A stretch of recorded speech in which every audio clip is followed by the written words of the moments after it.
I'm not your typical new mother, but my kind is on the rise. I'm in the class of over 40 first-time mom, which I like hearing better than middle-aged new mama.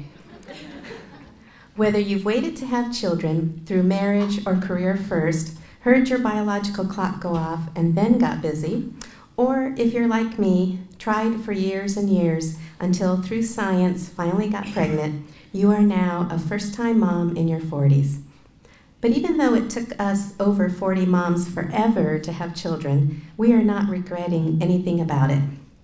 So I got to thinking about the differences in having your first child in your 20s versus having your first child in your 40s, and I came up with a few blessings for having children, as they say later in life.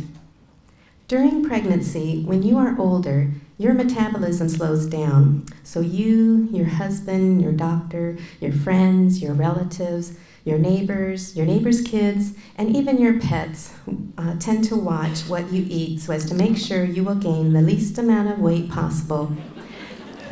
Since, as I'm sure your mother-in-law will be the first to tell you, you don't bounce back as quickly at your age. And all during your pregnancy, she'll probably say things like, "That's not baby weight, you know, that's all you." So maybe in your 40s, you will eat better, and the added benefit is that your unborn child will get lots more nutrition with wheatgrass shakes instead of Dairy Queen shakes.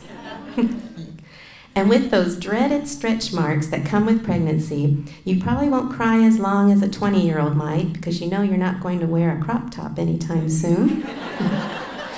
Plus, there have been plenty of times throughout your many married years when hubby has seen you at your worst, so what is one more thing?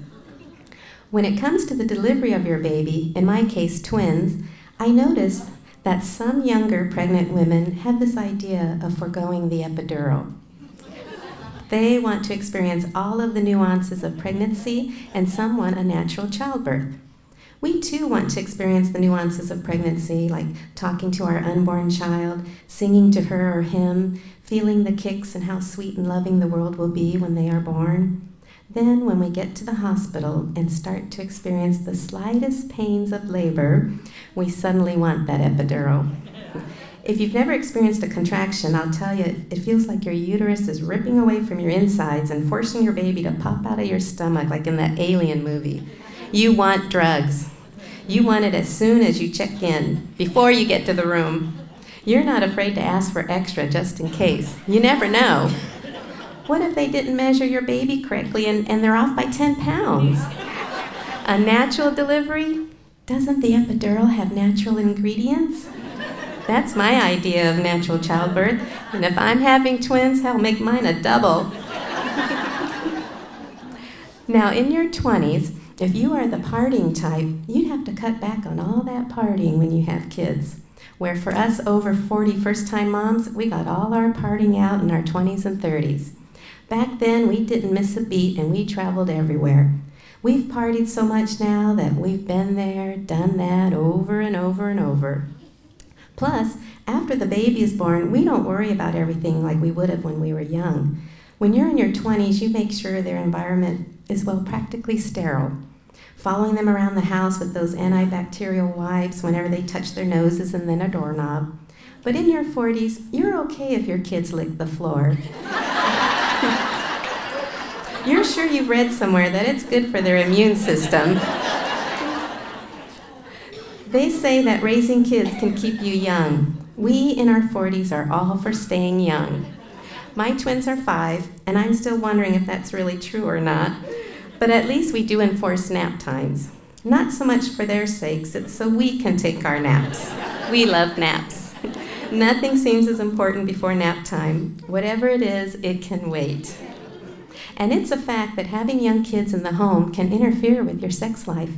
That's a real bummer if you're a mom in your 20s.